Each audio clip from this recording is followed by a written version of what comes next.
Yo, yo, yo, welcome to another edition of the Geeky Bros podcast. I'm your boy Tactics.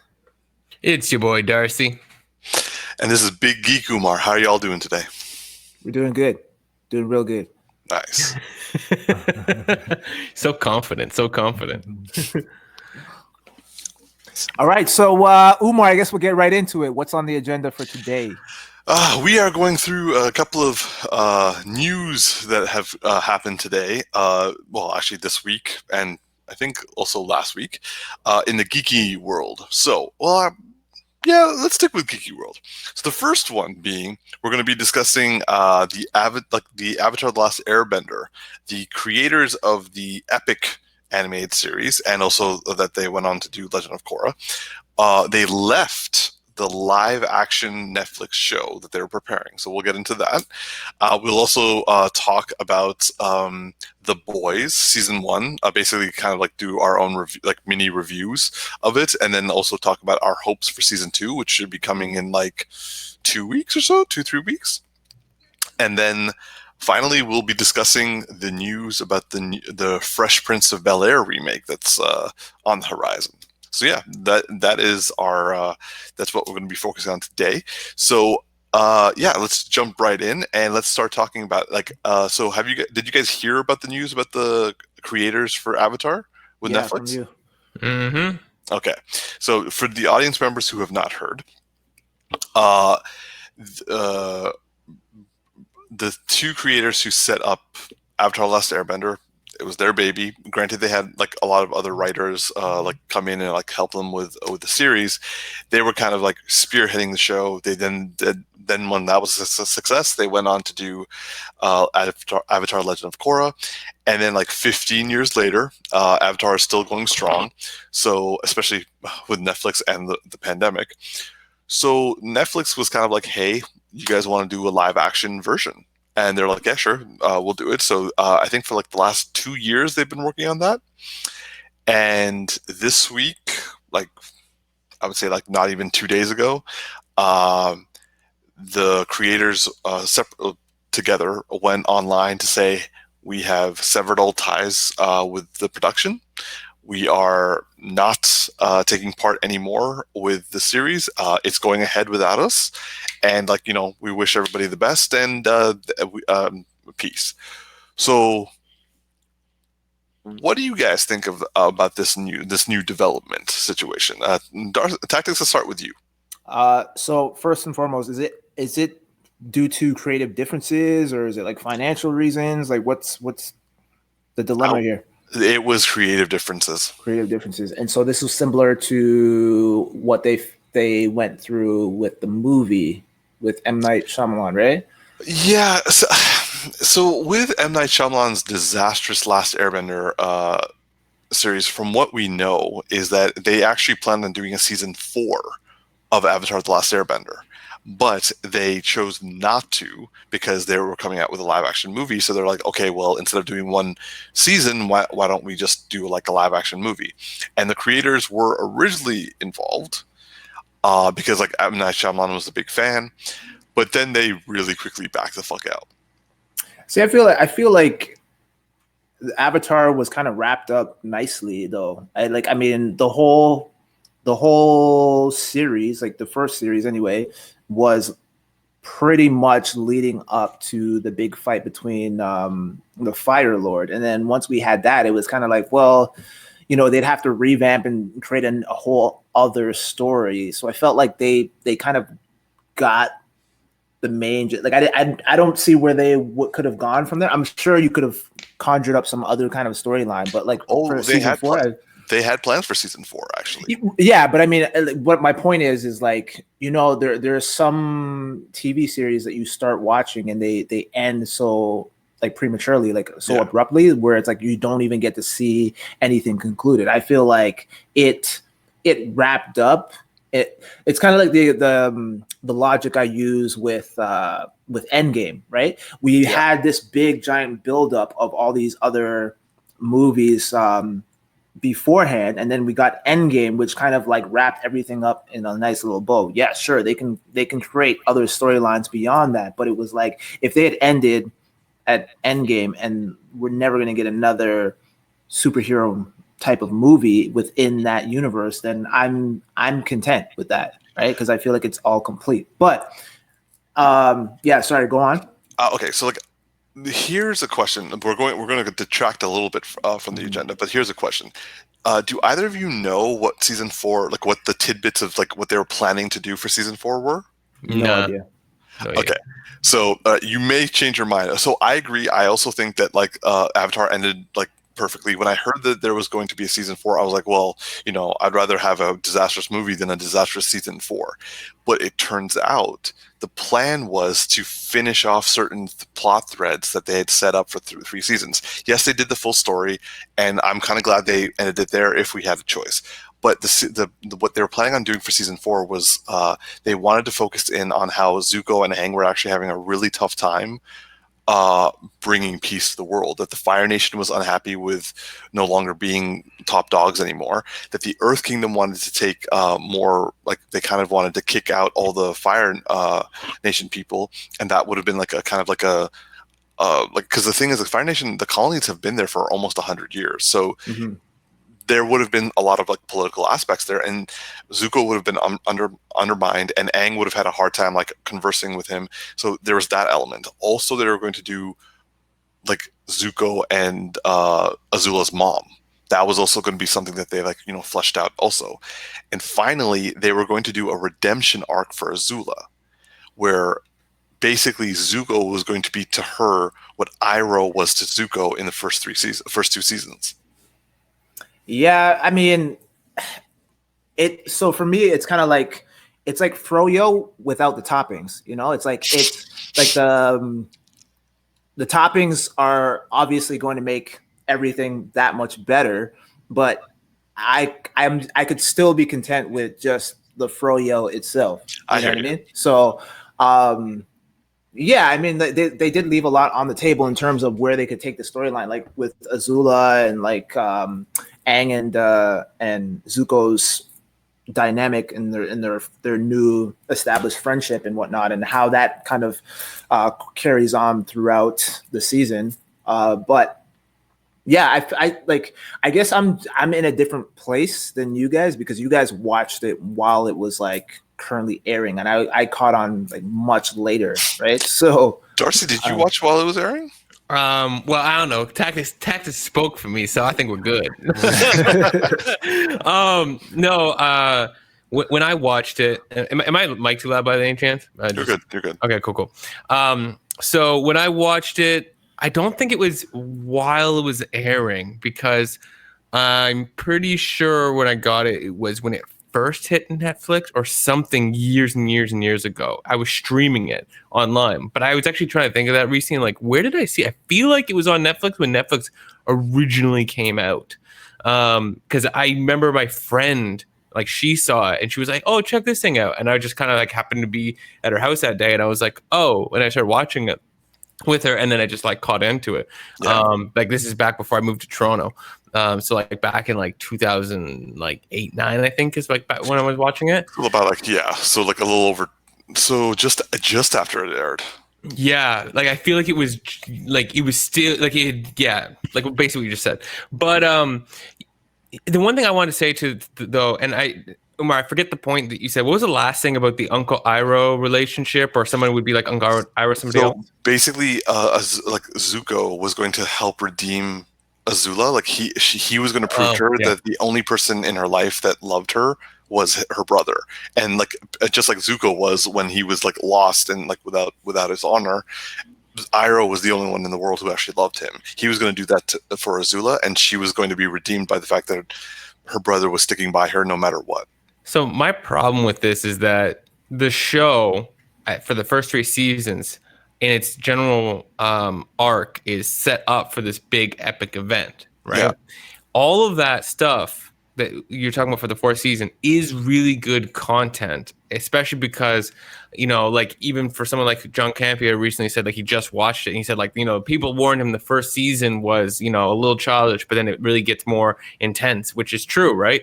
The thing is, all that stuff is great, like almost like adult like content coming into the show, but where's the big epic arc? Because this show is set up all like the whole thing you're waiting for is save the world, right? Yeah. And then after save the world, we're just going to talk about the political outcry of it, which is great, but the audience is going to be like, where's the next big thing? If you're going to go, it's like when you look at like a Naruto, if you're going to go between, this epic battle, it got to lead to something else, right? And it turns into like the Great Ninja War. It can't just be like, well, these are things that happen after the fact, then we're done. It's kind of like when a movie drags too long at the end, where it's like it's good content, but where is it going? I saw it more as like when I heard about this, I saw it like it was going to the path of the next big thing would have been like Civil War, like Marvel Civil War, where it's like Captain America and Iron Man, and like I think it would have been Zuko and Aang. Like in the end, like it would have been like the two of them like kind of having a point, but at the same time not knowing how to resolve it. Yeah, if they had planned, the thing is, I feel like you'd have to plan 3 seasons, right? You can't like that one season with that content. If they hadn't planned beyond that one season, if I was Nickelodeon, I wouldn't greenlight that because I'd be like, you're gonna kill. Which is why they probably went for the movie. Yeah, like you're gonna kill this great arc that you had set up. You put this great story, like basically everything, like Taxi was just saying, like people are being like, I'm good, I'm done, right? Yeah. And then you're gonna be like, you don't have enough to pick this up. Fair enough.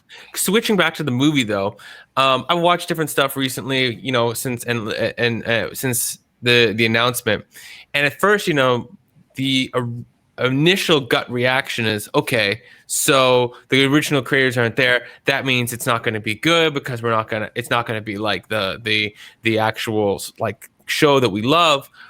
But then I was watching some stuff and the thought is in my head now that one, Netflix does have a good history with series, not movies, but series, like TV shows in general, right? Like they don't, it's not for perfect. They have a ton of content, but they do have some stellar content. And when it really counts, they tend to do a really good job, right? Yeah. Because they tend to like work well with the creators. They've earned their cred.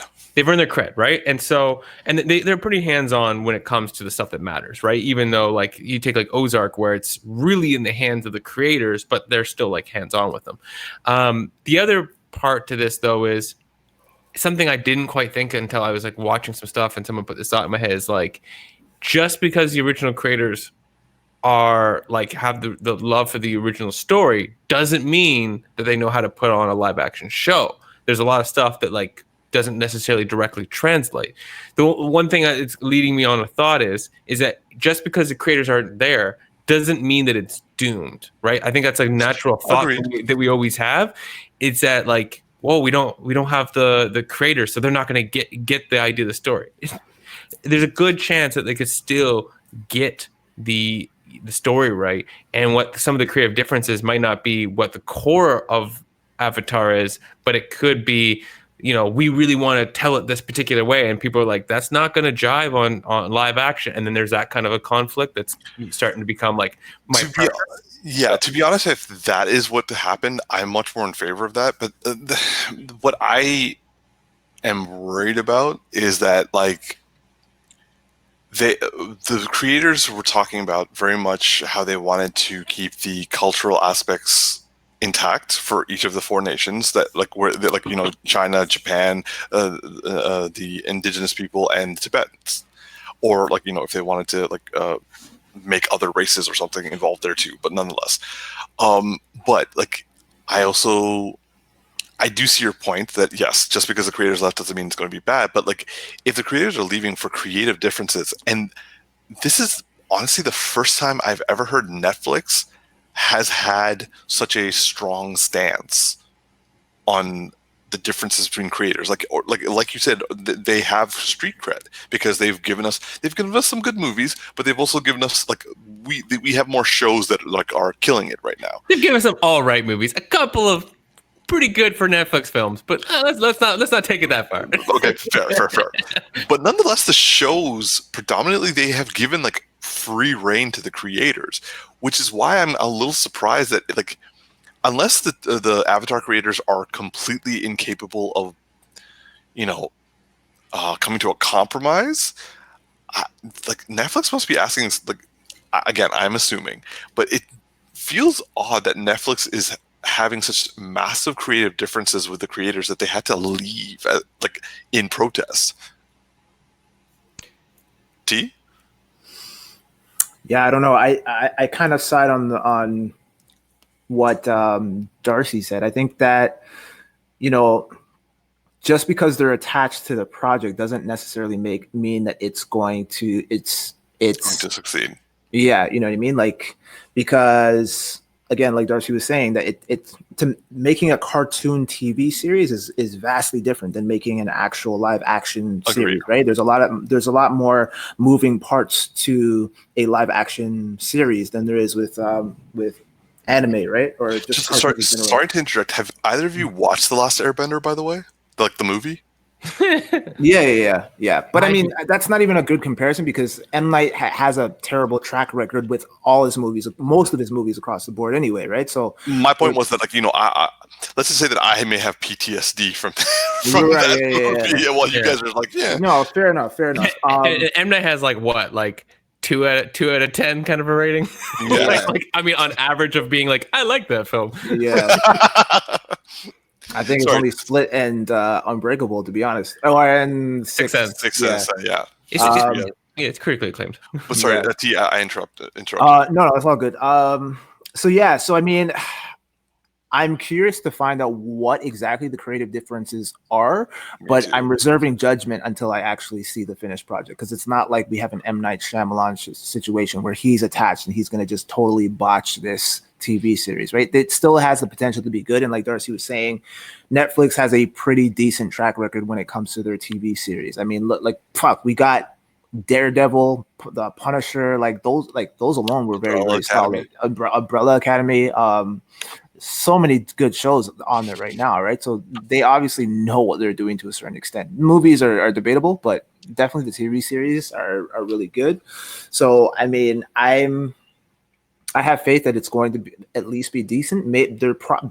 Chances are there's going to be some major deviations from the original source, and that I think is going to raise some eyebrows and cause some issues amongst the fans. But really, at the end of the day, if they can get if they can stay somewhat, well, not even somewhat, more than somewhat, if they can at least stay 90% accurate to the source material, and then just have some variances here and there, I'm totally okay with that. Like, as long as they don't make too drastic of a change along the original material. Okay, something you said actually reminded me. So, like, I remember this is back in the day when, like, when the creators were like, we're doing a live action thing with Netflix. Mm-hmm. They were saying that they were going to make it a little bit more adult. That was what they said. Like, that was the plan. So naturally, I assume. Whose direction do you think that is, by the way? I think that was their view in terms of making this a live action. Like, having a 12-year-old make out with a 13-year-old may be weird for us to watch. So okay, so not much kissing even in the original show. Yeah, and how I perceive that, and hopefully this is the direction that they end up going in, or if this is what they mean, then I'm okay with it. Is so when you guys, or Umar, when you originally told me to watch this series and I saw the trailer for it, much like I did with Naruto, I was not impressed, because I was like, this looks like a kid show. Like it's marketed as like your typical Nickelodeon kiddie pop type of shit, and I wasn't interested. And then I gave it a chance, and I realized, oh, there's some really deep rooted lore here, like that delves really profoundly into spirituality, which is, you know, that's my shit right there, right? Yeah. So that's more in season 2, though. Yeah.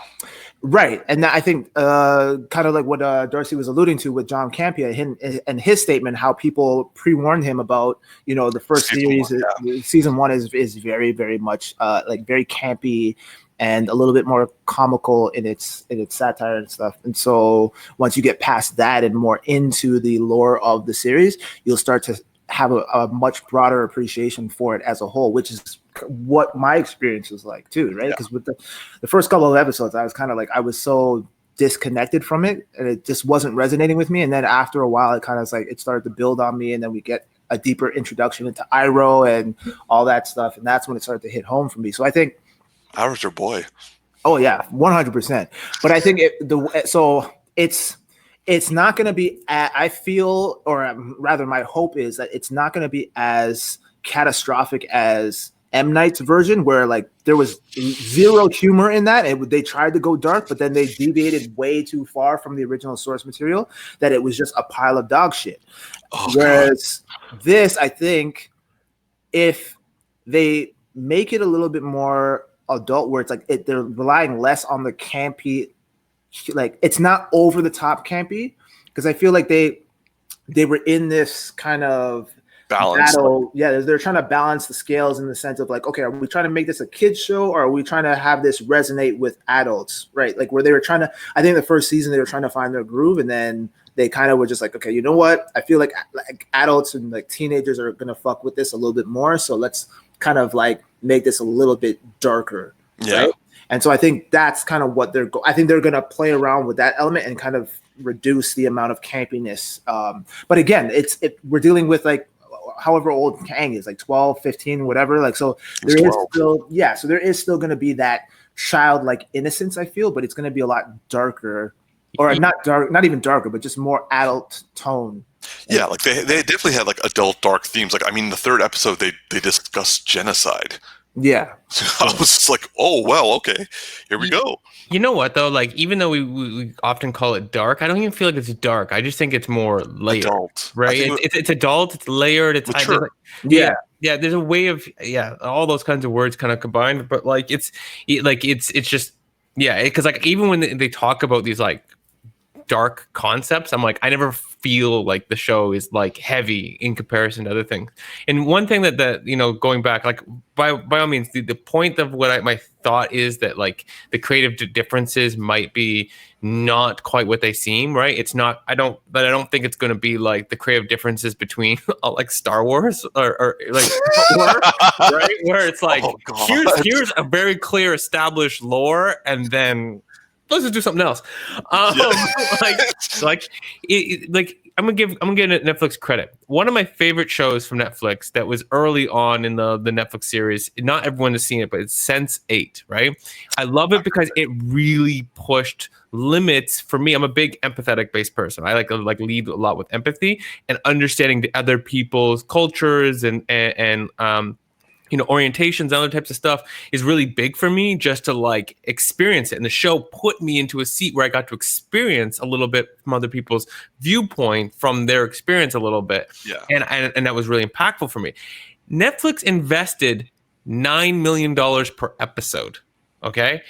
Wait, what? That's the only reason why the show canceled. I knew this was hardcore into the show. The reason why they canceled after it was like the second season was because it was costing them $9 million per episode, because every time they had people in these characters in different parts of the world, they were actually in those parts of the world, and they had to fly the entire cast sometimes to all the different locations and refilm, which it was a really big deal for like the telling of the story, but it got so costly they had to cancel it.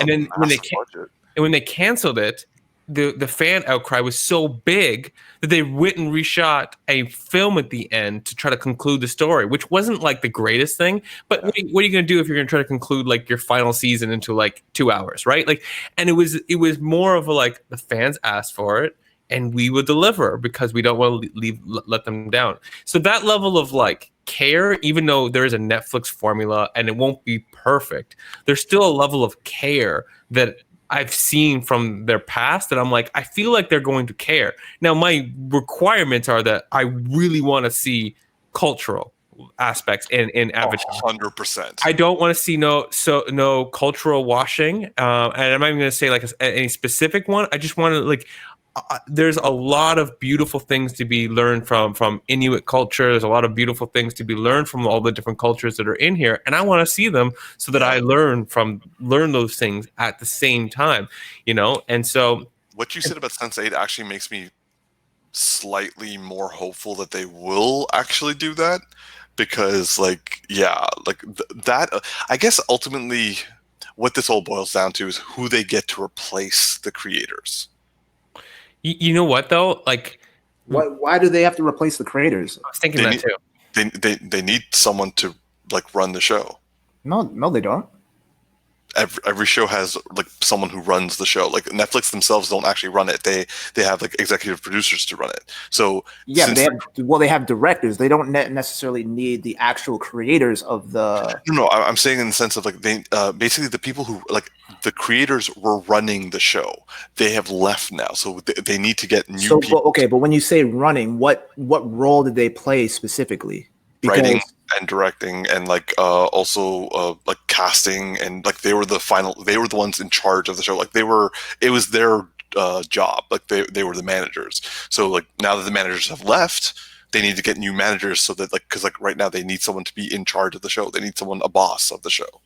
Yeah. I don't know the industry, but my guess is that like I just don't know how it fundamentally works, but my guess is that they probably don't direct every episode because it's a big project, but they are going to basically be the person who ties in everything. They're the executive producers. They're the ones who are in charge. Like it's their story, but they're getting people to write their story. They're getting people to direct their story. They're getting people to cast their story. I wouldn't go as far as saying they're in charge because realistically if Netflix can still take the property, then how are they really in charge then? Because they're in charge of the decision making and the creating the vision. Now Netflix not necessarily, because otherwise they would just take the. But the thing is, that's why this argument happened, because Netflix and the creators were not getting along on the vision. But Netflix is still doing the show, right? Yeah, it's still going through, but they need new executive producers to run the show. So then they're not really in charge; they're just consulting. I feel like there's a level of like, if I understand anything about the industry, it's like there's the studio that owns the property. Mm-hmm. Then the studio puts in charge like your executive producers and whatnot, and then your directors. And if the owner of the property decides, I don't like your production, even if the producer's supposed to have like a lot of connections in the industry, and usually have a company, so they have the ability to hire, like do the casting and do a bunch of different things because that's their production company. But if the owners decide, we own this property, but we don't like what you're producing it, then they'll fire the production company. That company now has to leave, and they may have to change out other people's roles. But some people are still employed, like people that were going to do lighting and directors and a bunch of other stuff who had pre-budgeted. They won't leave because they're still tied like as a job to the project. Whoever writes the checks makes the which would be Netflix. Yeah. So Netflix owns the series, but the people that they got to be quote unquote deliver the show and also to like do everything related to the show, because the people who like the owners of Netflix, like they don't make content. They just like doll out the checks for the content, and they check the quality of it like near the end and probably throughout the process. But the executive producers are essentially the ones who are running the show. Mm-hmm. So now that they're no longer running the show, they need to bring in new executive producers to run the show. Yeah, it's running like the day-to-day of actually developing out the project. Whereas like, let's say you take WB and then you take like one of these movies that we've seen in the past that we don't like, right? There's a studio that owns it, being WB, and if the producers aren't actually getting what they want, then they fight over it, and then sometimes we end up with a bad film. But if the studio is like, no, we give you more creative freedom until a certain point, then they don't fight as much. Like Joss Whedon, like he created Buffy, but at the same time he was just the executive producer. Like if ultimately he was like, you know what, I'm not going to do what you guys want me to do, and leaves, he's still the quote unquote creator of Buffy, but he's not the executive producer. And I think like WB or UPN would just like have someone else take over. Mm-hmm. Anyway, so I think the main thing is we need to see who they get to replace the original creators, because depending on who they are, like if they're just like, now that's not to say if like new people can't do a good job. I think my thing is I was so badly burned with The Last Airbender that I'm just terrified what this means, because this is exactly what happened. M. Night Shyamalan was doing his thing, and the fact is he still defends his work. But anyway, yeah, defend that all day. Yeah, with your track record, I wouldn't be defending that much. Yeah, but nonetheless, like the creators left because they're like, we don't want anything to do with what he's doing, and like then we saw what happened. So this just sounds very familiar for for me, which is why I'm just like, oh shit. Yeah, I get the general fear, but I also wonder how much of the creative vision is laid out. Like, if let's say they laid out like this creative vision, right? And it wasn't complete for the television live action, but like let's say it was like 70% the way there, and of that was done, a little bit of it's got to be scrapped because their ideas weren't perfect. So the new creators come in, they go, look, we have actually a good roadmap. We're just going to adjust a few things and then build out the pieces that we feel we're completely missing, and set the new vision, which the vision might be, mostly what was already there. So we might get a lot of what's close, but the things that were the creative differences will be the piece where the new visionary has to come in and smooth those things out, whether that's a little bit of agreement with Netflix or a little bit of, but it doesn't necessarily mean that like what had to be agreed on was horrible. But maybe there's a little agreement, or maybe there's they're like, okay, look, the original creators obviously wanted this, you guys wanted that. I don't agree with either of you. I'm going to come up with a different variation of all of this because I don't think that I can see why you guys fought over this, right? And I'm come up with a new idea, right? So it could still end up being really great, So, well, audience, let's ask you: what do you think will happen now that the original creators of the Avatar: The Last Airbender series have left the Netflix live-action adaptation? And now, going to our next topic. We are going to do our review of the season 1 of The Boys. So for those of you who don't know, Amazon released a TV series based off a comic book, which had superheroes who were they lived in the modern world, and they were celebrities and they were assholes, just like celebrities. So, Darcy, what was your thoughts on the first season of The Boys? Trash. I'm just kidding. I just wanted to see your reaction. No, I loved it. It was great. At first, I feel like I was still in the heavy level of superheroes are amazing. So it was for the first episode, I was kind of like, man, don't be trashing on my superheroes. And then after a little while into it, I was like, nah, this is just amazing. And now even more time has passed, and there's been more different types of content around the superhero world that I'm just so excited for the second season. I'm I want to say something specific, but I feel like one of my favorite scenes out of the whole show has to do with the end with, I'm horrible with names, but with Homelander, the woman who runs Vought, not the owner, but the main director. His handler, main director of Vought. And then what's that? Elizabeth Shue is the character. The actress name. I don't remember her name either. Yeah, I know. I forget the character name, but it actually was originally a man. I read up on, and it was replaced with her. And then what's his name? The Carl Urban's character. Yeah. I gotta get more than one, just Homelander. and the baby. My favorite scene with all that was Butcher. Butcher. Thank you. And obviously, spoiler alert to this point if you haven't seen it. This is the last episode, so I'm sorry if you don't know. Then just go watch it. But my favorite part about it was everyone's like, oh, I love how but our Homelander kills the woman and stuff like that. I'm like, no. My favorite part about how callous the whole thing was is when the house blew up, nobody gave a crap about the baby. I was everyone was man, that scene was dark, and and I think I was talking to Tax. I'm like, yeah, but what about the baby? They're like, what do you mean the baby? I'm like, they just left, and the baby was in the crib, and it blew up, and nobody cared. I'm like, that's how crazy this show is. Everyone's focused on the obvious things, and no one's thinking about the baby in the crib. And I'm like, that baby's gonna survive too. So you're like, because that baby was a power. Was it? So here's the thing that I really hope happens in season 2. I'm getting right into it right now. Okay. Let's do this.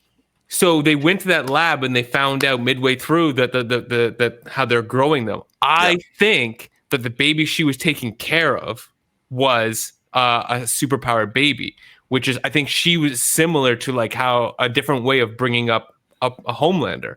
And so I think she had a superpowered baby in her house. She gets killed. They leave and the baby survives. And somehow that's going to play into something. I really hope, because one, don't kill a baby and just do nothing with it. Like that's just like if you go kill the baby, you gotta do something with it. It's got to turn into the dog out of John Wick. Okay, like it has to be right. But I really like that scene. I'm just waiting to see what the consequences of it. For me, it's all about that baby. Something has to happen. All right, I pass it over. All right, T. Yeah, I really enjoyed this series. I think it's a nice, interesting parallel between in comparison to, I like it's supposed to be like a parody off or a rip off of like the Justice League, right? Essentially. Well, more like a realistic version, like what the Justice League would be. Yeah, and rightfully so, because I mean, I feel like if superheroes existed today, they wouldn't be self-righteous and 100%. these glorified, beings that are like only out for good and like, making all these epic sacrifices. Like Peter Parker, for example, lives a shit fucking life. At what point do you just say, yo, fuck this shit? I'm just gonna like go to college and just chill, man, and just play football or some shit. Like I'm not about this saving the world anymore when I can't even show my face while I'm doing it. I feel like Peter Parker always wants to do that, and then he just always gets pulled back into the calling. It's like the person who wants to quit that job, but then just like doesn't want to let people down. Yeah. It's like I mean, as a human, I don't give that much credit to mankind, where they're like, it gets to a point where you're like, yo, like this is just way too much, man. Like I know I made a promise to Uncle Ben, but he's gone. Like, you know what I mean? Like he's gone. I love that. I love that he's gone. Sorry, go on. Yeah, no. So I was just saying, like, I mean, it definitely is a more realistic take on what what we all think or assume would happen if these like people actually existed in our society, right? Where they're like now with Instagram being the way that it is, like, I can see superheroes having an Instagram page and trying to build up their clout and build popularity, working for an agency and only doing things for like recognition and adulation and stuff like that. So it's interesting because it really does highlight in a lot of ways how society is and how we view some like prolific people in that kind of similar status. Obviously not superhero related, but like from a higher status who like has like 100,000 followers or whatever. Like a lot of people view these people on like this pedestal and then they treat them a certain way. And, you think that they're these like mesmerizing, like, amazing figures, but then behind the scenes, you find out that they're fucking assholes or they're doing all this weird shit. And, like it's just, it's interesting. I really liked it. And, I guess one of my favorite scenes was Homelander's scenes were like fucked up, man. Like where the fucking scene where they're on the plane, him and the Wonder Woman chick, and he just fucking Queen Maeve. Queen Maeve, and he just leaves, and you're just like, what? Do you know that in the comics that was 9/11 plane? That was a 9/11 plane that he just let go. Oh fuck, no, I didn't know that. Even darker. Yeah. So when I saw that, I was just like, wow, this guy. Because you're thinking about it like, okay, we've seen this play out in like Superman movies where he goes, he flies to the front of the ship or the front of the plane, and everything's all good. He saves the day, and it's all good. And then all of a sudden, you hear Homeland, and he's like, "Yeah, man, I don't really want to do this shit. Like, it's not even possible for me to do that." So he talks about how like the plane would like rip apart if you do that, which is actually like technically probably what would happen if you put that much force against it as it's going the other way. It's like it's probably not going to work out very well. But part of what makes a hero is his attempt, right? Like it's like you don't just give up because of that shit, right? And that's what sets it apart. Yeah. He even said, he's like, I'm not going to go back and forth on this plane 123 times just to bring people down. I was like, yeah. He just did not give a fuck. Oh, I'm not saying that like because like the plane would break, he shouldn't do it. Like it's it's more that the fact that like I just like that the writers put that statement in there to be like, all the stuff you normally see, like you're not applying like physics when you think about it. But it's like it's the effort that's put, and it's like a real hero wouldn't come to that rationale. He's above logic and physics. Like perfect prime example is the Spider-Man 2. the train scene where he's trying to stop the train with the webs or whatever. And like realistic, I don't know how strong his webs actually are, but it just from a physics standpoint, that doesn't make a whole lot of sense. I don't think he could possibly do that. Yeah. But like the fact that he even fails because he's like doing it and then his webs snap. And so he's like, okay, fuck, I'm just gonna keep trying again. And he's like, he just keeps trying everything. Like he even tried to stop it with his foot and all this shit. Like, so it's an interesting dichotomy between the two, where it's like one person is like doing whatever the fuck he can, regardless of what his logic is or physics or whatever. And then there's this guy who's just kind of like, I don't got time for this. Kind of like in like Homecoming. I think Homecoming brings it even more to your point. It's like he actually initially succeeds by like 90%, and then it doesn't work. Yeah. And he's just so desperate that he's like literally holding this thing up by himself and like just trying to bring it together. And versus like Homelander's like, yo man, this is just it's like inefficient. But like what scared me was when like everyone's like desperately trying to get him to help him, and he just like his eyes glow red. He's like, back the fuck off. Yeah. And I was like. Yeah, it was. Yeah, that was a powerful scene for me because he knows it's not going to hurt his street cred because they're all going to be dead. So you do whatever you want. And there's no one watching. And that's how he always is, which is crazy. One thing though, like two random points. One, the one thing I always hear about the boys that I always like feel like when I hear it promoted to me before I watch it, and then I watch it and I realize I'm like, it's not 100% that is like people always like it's a realistic take on superheroes. The one thing about that statement though is like, because the superheroes are manufactured, it changes that variable, changes that narrative a touch. Because it's like they're still humans that were they're right out of the gate, they're controlled, right? Yeah, like, they're controlled their entire lives, and there's a premise put on them that they're a narrative they're forced into, and it's all financially controlled and stuff like that. They don't know that though.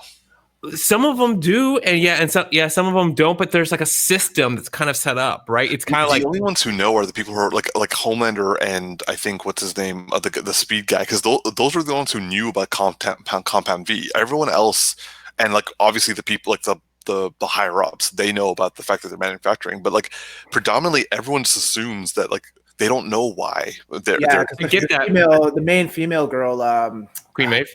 No, the other one, Starlight? She's like the new Starlight. Yeah, she didn't know. She found out later that her mom actually sent her to that. I get all that, but because the system is set up, then like, and the world is kind of working with it, right? It's an industry. Even if the industry is lying to you, which happens all the time, they're still in the industry. It's a little different than if there was no premise. No preconceived idea, and then people just happen to have powers, and then there happened to be an event, and then they happen to step up, and there's a little different level of like, there still would be a lot of assholes and all that kind of stuff, but there just would be like a little bit different of a story that would need to be told.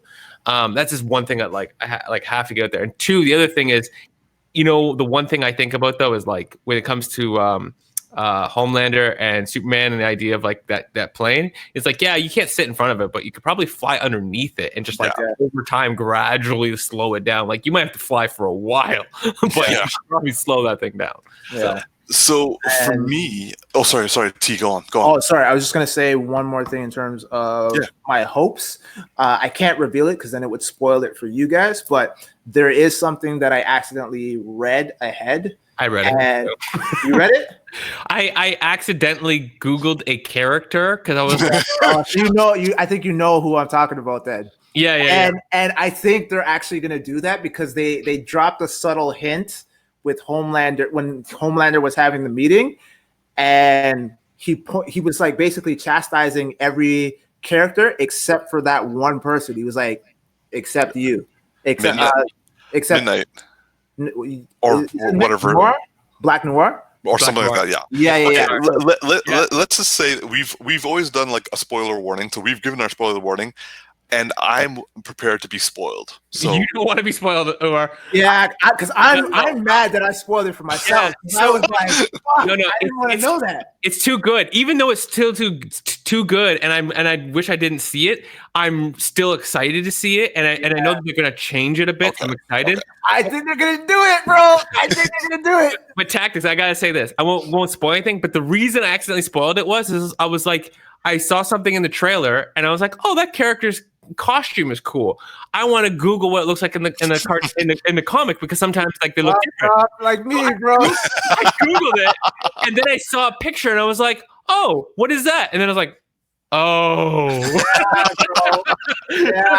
And it was like the final chapter, like the final scene in the comics, and I was like, I screwed up, didn't I? That's amazing. It happens to the best of us, bros. Yeah. Okay, so I also loved The Boys. Like it was significantly more in depth and analytical and like reflective of the times than I thought. Like they handled the Me Too movement really well. Hear what they're doing for season 2 as well. They're doing Black Lives Matter. I know they're doing white supremacy specifically. Oh, holy shit! Yeah. Like they don't shy away from incorporating stuff. And apparently they were planning that before the whole thing with George Floyd happened. Like they were just like, well, this kind of works. We might as well like it kind of like goes with what we were going to go with. They have to. Yeah, but also like at the same time, like the political ramifications and like even the political commentary that they were doing for a lot of their actions. Like look at Starlight. Like she was basically like a glorified beauty pageant who thought that she was going to be like saving the world, and instead she kind of had to she wasn't even allowed to fight rapists because it didn't look good on her like cred, and also like demographics didn't like favor her unless someone came forward and actually got those guys arrested. And like they talked about the fact that rarely ever happens. And yeah, and also they do a really good job of talking about how like revenge is like a step-by-step process that eventually takes you down a really negative hole. And I feel bad for the boys, like, and especially the family members. Yeah. But I also liked how like everyone kind of surprised you at one point or another. Literally every character surprises you. Yeah, it's a good point. It's a good point. Yeah, even like your main character dude, like from the shy one, even him like by like I was rewatching it and I was like by episode 3, you're like, oh, okay. Like the things you don't anticipate characters doing, yeah, they go there, and that makes it a lot of fun, very interesting. I mean, because like also you can look at the fact that they made Muslim terrorists like kind of like the big bad of why they need these superheroes.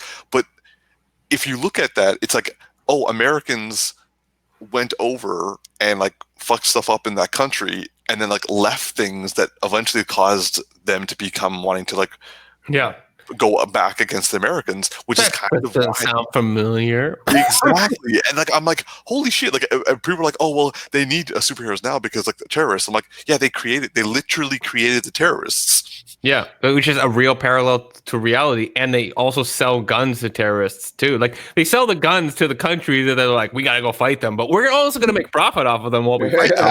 Exactly. We'll sell the weapons that they'll shoot at our soldiers that we'll send over to kill them.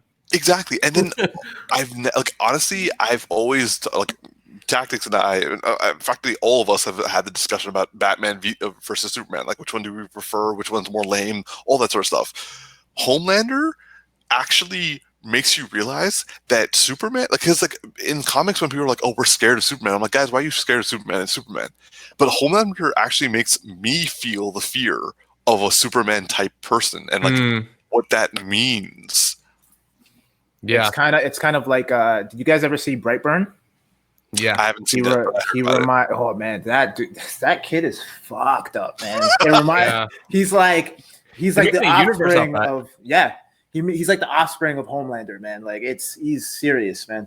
Yeah, I actually want to see that universe. I didn't think I was really gonna like it. He's not even the offspring of Homelander. He's an eviler seed than Homelander. He's way worse than Homelander. Like he's just too young to be worse than Homelander at this point, and he's already worse than Homelander. Like, I feel like Homelander would be that if he didn't have the popularity, because he still has the image to maintain, right? I feel Homelander would be that if they were worse to him in raising him, because they tried to make him into a Jesus character, right? Like that was their goal, like for how he would act in public. If they just gave him the powers and then just beat him up all the time, he would it would be Brightburn. Like, and that's kind of like another thing that I want to talk about, that I loved was the fact that they actually brought in evangelicals and how they actually work with the political system. Yeah, just to spread their dogma, even though they technically think that it's bullshit. Yeah. So for me, my hopes are kind of like what Darcy was saying, like that they continue doing this, and at the same time that they do the whole white supremacy thing just as well as they did season 1, and also like keep doing like especially now I think they are getting like a new female who's going to be part of the 7th. Yes, exactly. So I'm like, let's see how that goes. Have you guys seen the Comic-Con, the Comic-Con sit down they did in like August, July? Like it was like a 30-minute thing where they were previewing and talking about it. Oh, you gotta watch it. I kind of want to do that stuff after I watch season 2. Yeah, they're showing a little clip from the first episode, and like they have like a boat chase scene. And first off, since you're from Toronto, like you'll recognize the places. Like it's like just down Lake Ontario, but nice. They had a boat chase scene, and Carl Urban's. They actually thought they were gonna have stunt drivers. Like no, Carl Urban actually drove the boat, and they have the giant whale that they drive into, and they show in the trailer, and everyone thought like, oh, it's a CG whale. Like no, we actually got an animatronic whale built. And they actually put real guts in it, and actually had the characters full on makeup blood through the whole thing, like all of them. And they're like, that is awesome. And he's like, yeah, it's the most expensive whale ever. It's like $1 million whale or something like that. But yeah, I'm excited. I've heard good things. Like my cousin, does like I forget the word, like a food catering business for like movies and television shows. She worked on the first season of The Boys. She didn't get a chance to work on the second season, but her company was still working on it, so somebody else was on that one. And she was like, yeah, no, like they're a great people. And she heard really amazing things for season 2 from her colleague, just like the scenes that they were filming, because they're there every day serving the food for the cast. And so I'm like when she told me that, I was like, oh, I'm so excited. So yeah, we're all in agreement, and also we're all equally. I cannot wait for us to do like a review of season 2 on this on our podcast. Yeah. But let's quickly go to our last point on the agenda. When we won't be in agreement. We'll see. The Fresh Prince of Bel-Air remake. What do you guys think about? Tactics. You go first, man. I'm dying to hear what he has to say. Yo, honestly, so my problem with Hollywood is that nothing is original, rarely ever original anymore. And I feel like I'm not 100% against this idea. I just feel like I've grown to love what I got from Fresh Prince of Bel-Air, and especially, Darcy, I'm sure you can attest this as well, as a black man, that show spoke volumes to me. You know what I mean? It was such an important part of my growing up. I learned so many like life lessons. And I mean, you could say that across the board with a lot of these like shows, but like, Family Matters or whatever. But I think at its core, like Fresh Prince was a staple in a lot of people's lives, right? Especially in the Black community. And I think like the humor aspect really, really, it really, really serves in terms of the resonance. It made it. But then it made it, right? And but then it sprinkled in these like, I was gonna say darker, but definitely not darker, but like dramatic. these more serious undertones within the show that it kind of like it's almost like this is probably a bad example, but it's almost like Dave Chappelle, like the Chappelle Show, where like he turned very serious subject matter into comedy, right? To get people talking about it more, right? And it was kind of like, oh, you're laughing at it, but then it's like, oh, wait a minute. Why am I finding that funny? You know what I mean? And I think like, I'm not saying that Fresh Prince was like that across the board entirely. Like sometimes the majority of the time it was just all in good fun, right? And like, you're just trying to see what these characters are up to. But then they would have those like one-off episodes that got really, really serious and really drove a point home. And it was a good shift from the comedy stuff that you were expecting to all of a sudden, okay, there's a key message here. And now it's like, I feel like, you know, they're either going to go all the way serious, or they're going to go serious and then do the opposite where it's all serious and then sprinkle in like a little bit of humor in there. And I just feel like, isn't that what they said they're going to do? Yeah. Oh, is that okay? So then there you go. So it's going to be a drama. I'm curious. I'm interested because but like, it's like Will Smith's still producing it. But. Yeah, but it's chances are I'm probably going to like it, to be honest, but I don't know how I feel about it right now. Like, I'm curious because I feel like if they're gonna kind of take, like, if they're gonna do it where it's like they take certain episodes that have already been done in the old fashion, but then they find a way to make that the same episode or the same event that happened, but make it more serious. Like, for example, Will's dad coming back into the picture, like them kind of drawing out that.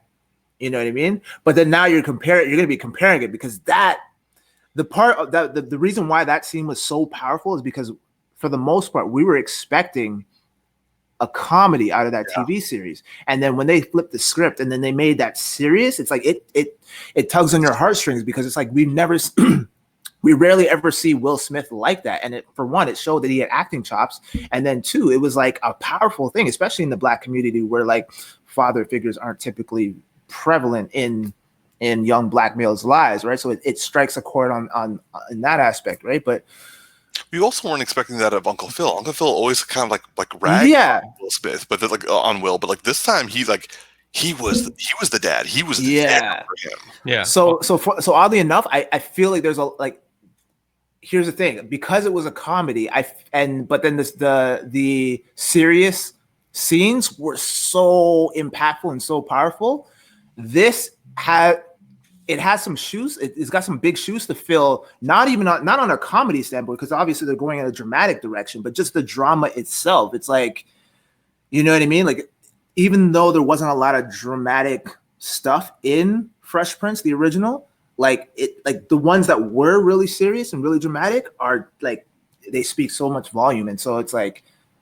Can that whole series fuck with those minor, small, serious scenes like Carlton had like getting a gun and shit, like Will Smith getting shot, like, and also like Will apologizing for like nearly killing Carlton. Yeah, drugs. The first episode when Uncle Phil and Will have like that argument, and then like he plays the piano, and like on Viv when she was like telling him to like, you need to read all of the history, not about Michael. Like, I'm 100% with you on this tactics because like while all of those things I still remember, the one that has stayed with me throughout my entire life since I've seen it was those dramatic parts because we were expecting the comedy. Right. Yeah. You know, I agree, though there's always been a few like comedy parts of like this you just don't forget, right? But for sure.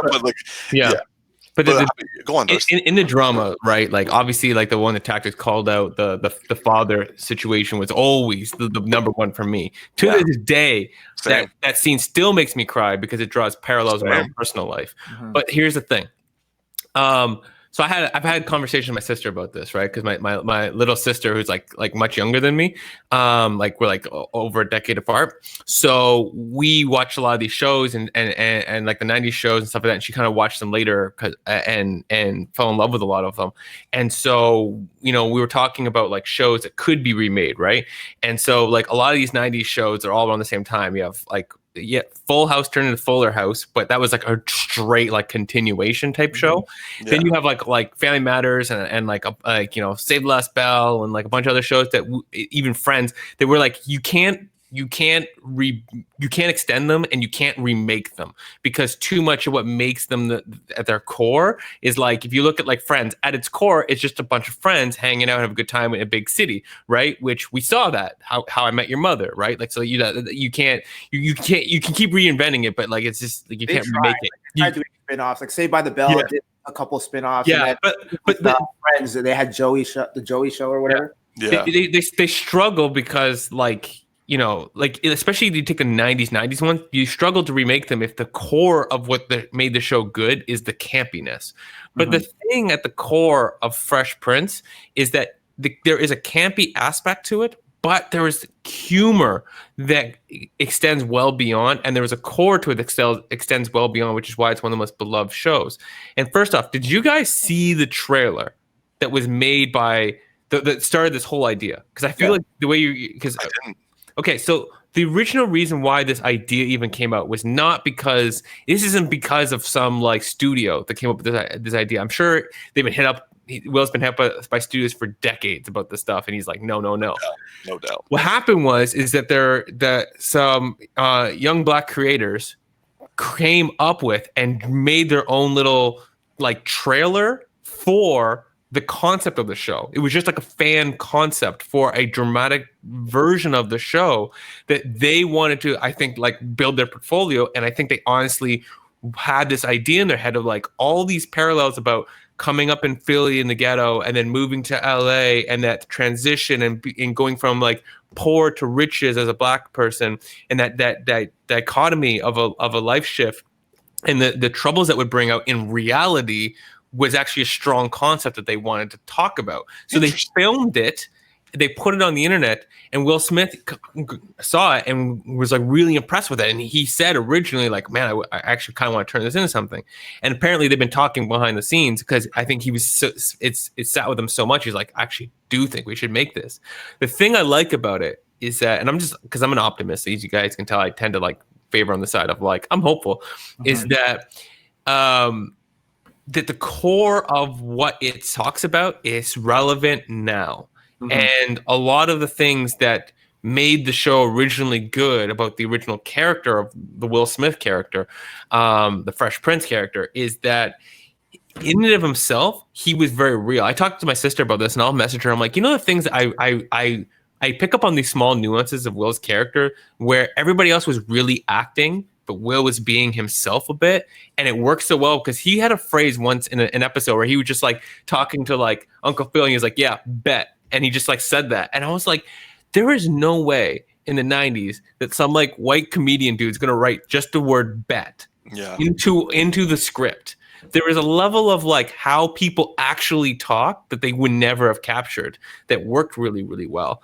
And I am excited to see like you take the core of that character who's a bit funny and but is in a dramatic situation in life and making this giant dichotomy shift and the struggle, because there's a lot of stuff that like, yeah, we could try to go episode by episode. I don't think we're going to do that. I think there's going to be a lot of stuff like, what about all the scenes where Will had the struggle where he had his friends from back home in Philly, or he dealt with jazz in the ghetto, or what about the scenes where like, you remember the one where he did basketball and he met the other basketball player who was a single dad and his son? Oh, yeah. These topics, you can flush that out from just being a funny like 20-minute episode to a 3-episode arc, because it's a big in-depth concept that is very still relevant. And so I'm excited because I think it's going to be the premise of the same character and the same situation,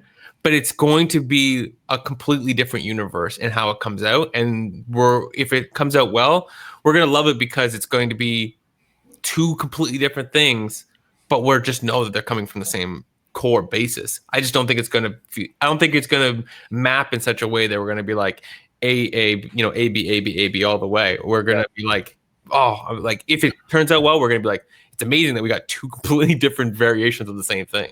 Yeah. So 3 things. The first one, Darcy, you kind of sparked this in me. It reminded me when they were making the show and Quincy Jones brought Will on and he met Alfonso Roberto Carlton. It was actually him that gave Will the advice to make his name Will on the show, because he was like, yo, that this show is going to do well and people are going to be calling you whatever your name is called on the show for the rest of your life. And sure enough, because everyone calls Carlton like, they right? So Alfonso Carlton. Yeah, right? And he's been doing shit before Fresh Prince, right? But people just still refer to him as Carlton, right? But So that, yeah. So I remember that.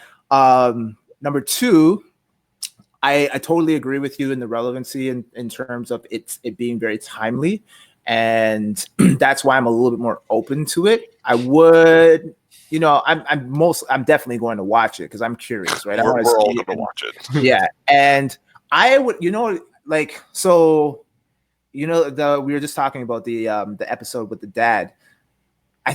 Wouldn't it be crazy if Will plays that character?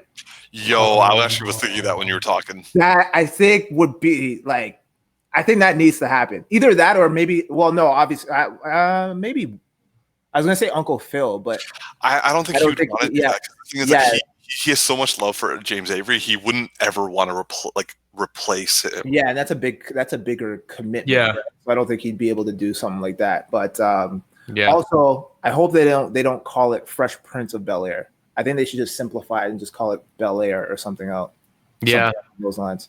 Yeah, it depends. What's that? Sorry. Sorry. I was going to ask the tactics what the third thing. Oh, that I covered all three. So. Yeah.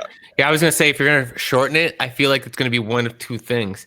If you call it the Fresh Prince, mm-hmm. right? Then it's really about the core of the character, or it's Bel-Air and it's about like the dichotomy of the context of the situation he's shifted into, right?